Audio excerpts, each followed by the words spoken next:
Learning objectives. After completing this module, learners will be able to understand and describe the discovery of Hampi and the foundation of Vijayanagara Empire.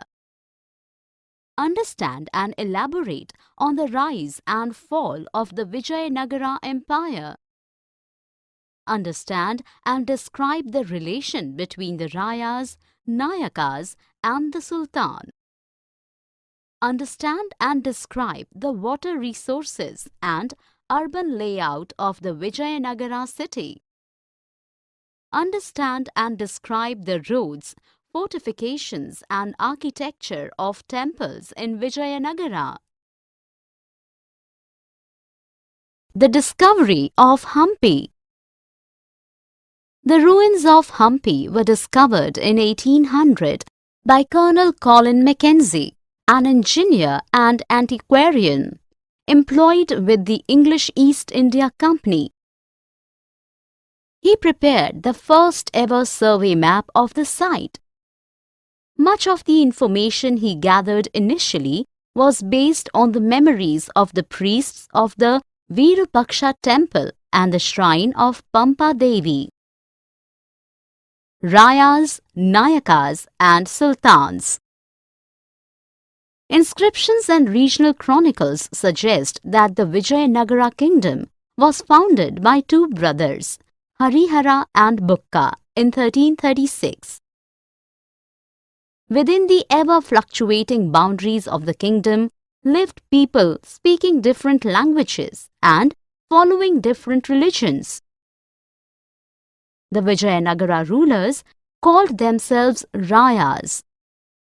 They often confronted contemporary rulers, especially the sultans of Deccan and the Gajapati rulers of Orissa, to gain control over the fertile river valleys.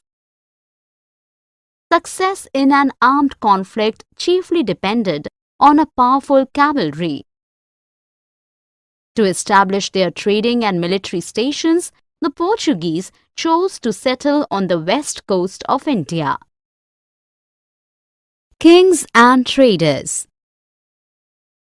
Vijayanagara was acclaimed for its markets selling spices, textiles and precious stones.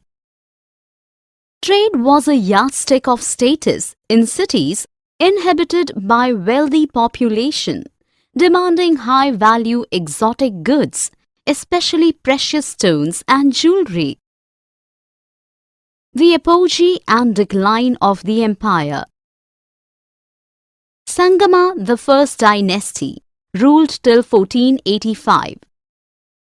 They were overthrown by the Saluvas, who later on were replaced by the Tuluvas in 1503. The first dynasty, known as the Sangama dynasty, exercised control till 1485. Expansion and consolidation marked the rule of Krishna Deva Raya, who belonged to the Tuluva dynasty. He got some of the finest temples built and added magnificent gopurams to many important South Indian temples. Strain within the royalty became visible after Krishna Deva Raya's death in 1529.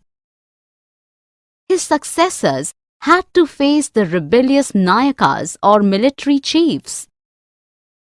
In this period, the military ambitions of the Vijayanagara rulers and Deccan sultanates resulted in unstable alignments.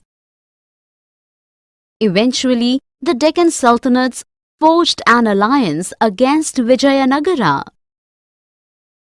Despite destruction of the Vijayanagara city by the Sultan's armies, the Rayas were not hostile towards the Sultans. The Vijayanagara kings particularly ensured stability of the sultanates and vice versa. Vijayanagara, the capital and its environs, 1.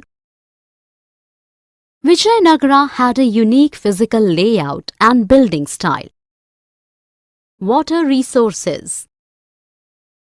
River Tungabhadra, flowing in the northeasterly direction, formed a natural basin in Vijayanagara. Small streams flowing down the granite hills joined the river.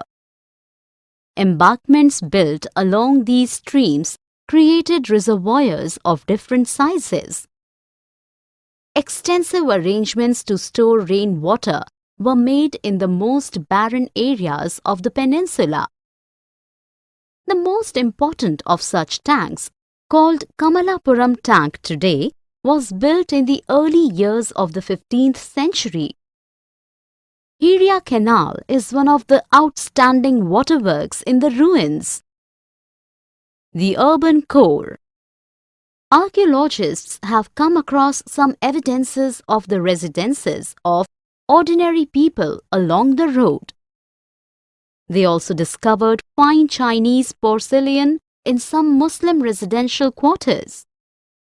The architecture of tombs and mosques located here followed the mandap style prevalent in Hampi temples. Field surveys suggest that numerous shrines and small temples, supported by various cults and communities, were spread over the entire area. Vijayanagara, the capital, and its environs, too. Fortification and roads. Abdul Razzaq, ambassador of the ruler of Persia, visited Calicut, present-day Kozhikode, in the 15th century.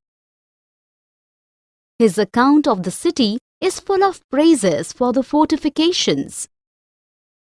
He described 7 lines of forts encircling the city as well as its agricultural land and forests. Enclosing agricultural tracts was a noteworthy feature of this fortification. Archaeological evidences suggest presence of an agricultural tract between the sacred center and the urban core. A complex canal system drawing water from the Tungabhadra irrigated fields along this tract. The second line of fortification encompassed the inner core of the urban complex, and the third line encircled the royal center, within which sets of major buildings were guarded by their own high walls. Roads generally found way through valleys, avoiding rocky terrain.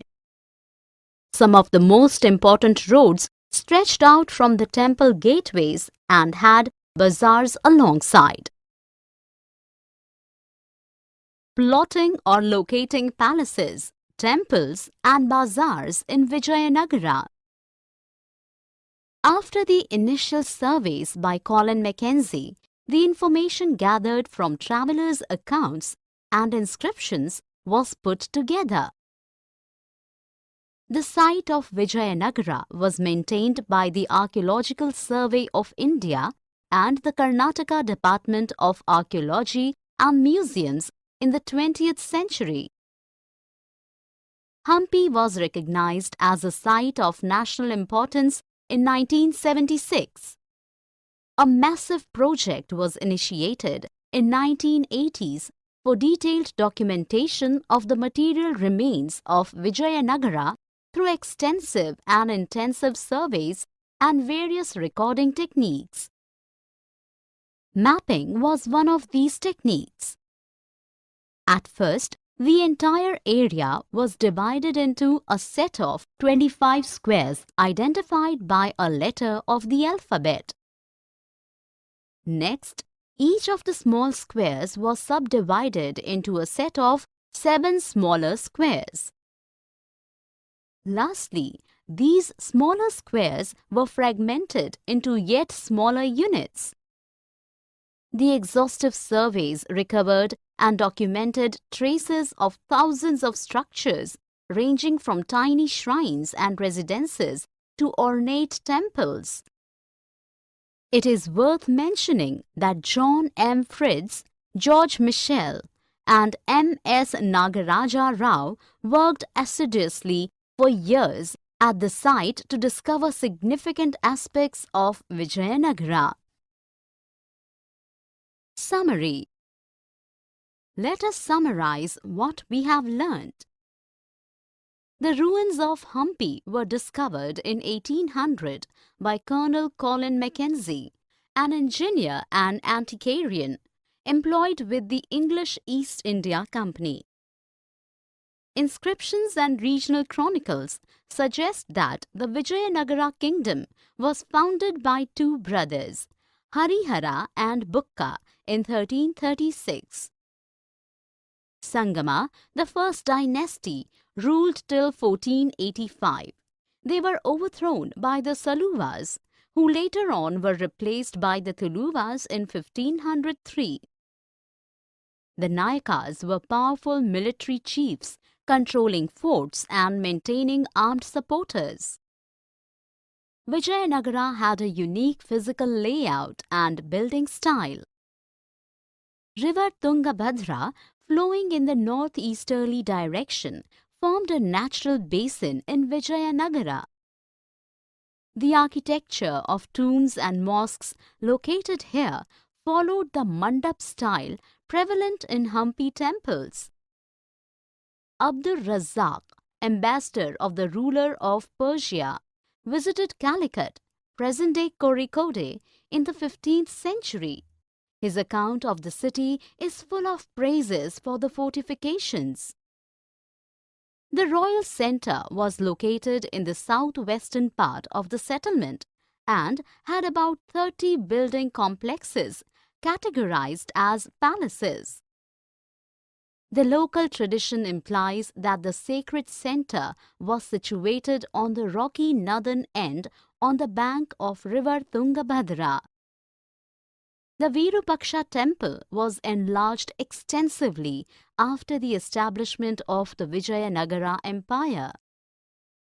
A massive project was initiated in 1980s for detailed documentation of the material remains of Vijayanagara through extensive and intensive surveys and various recording techniques.